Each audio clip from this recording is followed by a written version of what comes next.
ప్రజలకు ఇచ్చినటువంటి హామీని నిలబెట్టుకునే దాంట్లో 34% రిజర్వేషన్తో రేపు స్థానిక సంస్థల్లో ఎన్నికలకు వెళ్ళబోతున్నాం అనేది ఒక శుభవార్త అని సందర్భంగా తెలియజేస్తున్నాను అధ్యక్ష. ఎందుకంటే 50% పైగా ఉన్నటువంటి బలహీన వర్గాల్లో ఇవాళ ఒక ఆశ అధ్యక్ష.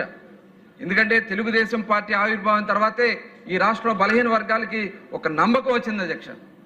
ఆ రోజున అన్న నందమూరి తారక రామారావు గారు తెలుగుదేశం పార్టీని స్థాపించి ఆ రోజున కనీసం చట్టసభల్లోకి వెళ్ళడానికి కూడా అవకాశం లేనటువంటి అనేక మందిని ప్రజాప్రతినిధుల్ని పార్లమెంట్ సభ్యులను చేసిన, కేంద్ర మంత్రులను చేసిన మరి అటువంటి ఘనత మరి తెలుగుదేశం పార్టీ ఆవిర్భావం తర్వాత జరిగింది అధ్యక్ష.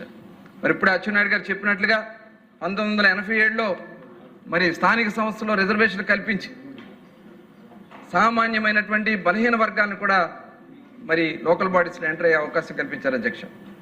ఆ రోజున మొట్టమొదటిగా వారు తీసుకున్నటువంటి దాంట్లో పంచాయతీల్లో 27%, అలాగే మున్సిపాలిటీలో 20% తీసుకోవడం జరిగింది అధ్యక్ష.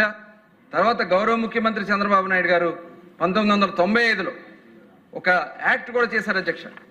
ఆ రోజున యాక్ట్ చేయటం వల్ల ఇవాళ ఎన్ని కుట్రలో కుతంత్రాలు పండినప్పటికి కూడా ఇవాళ 34% రిజర్వేషన్లు అమలు చేయడానికి అవకాశం చంద్రబాబు నాయుడు గారు చేసినటువంటి ఆ చట్టం వల్లే సాధ్యమైందని కూడా ఈ సందర్భంగా తెలియజేస్తున్నాం అధ్యక్ష. ఇవాళ మనం చూసాం ఎన్ని అవమానాలు పడ్డామో.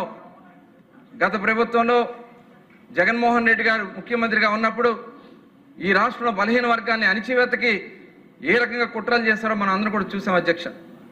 ఆ రోజున అనేక కేసులు పెట్టడం, అసలు బీసీ నాయకత్వాన్ని అణిచేయాలని ఆలోచన చేశారు అధ్యక్ష. ఆ రోజున అనేక మంది మీద, అచ్చెన్నాయుడు గారి మీద, మరి అనేక మంది మీద, నా మీద, ఇలా అనేక మంది బీసీ వర్గాల మీద కేసులు పెట్టారు అధ్యక్ష. యనమల రామకృష్ణుడు గారి మీద పెట్టి అనేక మందిని పొట్టను పెట్టుకున్నారు అధ్యక్ష. అంటే బీసీలని ఈ రాష్ట్రంలో నాయకత్వం లేకుండా చేయాలని ఒక లక్ష్యంతో పనిచేశారు అధ్యక్ష ఆ రోజున. కానీ గౌరవ ముఖ్యమంత్రి గారు మా అందరికీ అండగా నిలబడి బలహీన వర్గాలకి ఒక రక్షణగా ఉన్నారు అధ్యక్ష. ఆ రోజున చూసాం తోట చంద్రయ్య అని చెప్పి ఒక వ్యక్తిని, ఒక బలహీన వర్గాలకు సంబంధించినటువంటి వ్యక్తిని నడి రోడ్డు మీద పీక కోసి కోడిని కోసినట్టు పీక కోసారు అధ్యక్ష. కనీసం అడుగుతానికి ఎవరు కూడా సమాధానం చెప్పే పరిస్థితి లేదు అధ్యక్ష. అదే కాదు, నందం సుబ్బయ్య అని చెప్పి సోషల్ మీడియాలో పోస్టులు పెట్టాడని చెప్పి అతను తీసుకెళ్లి నడి రోడ్డు మీద మరి హత్య చేస్తే దగ్గరికి కూడా ఎవరిని రాకుండా చేశారు అధ్యక్ష.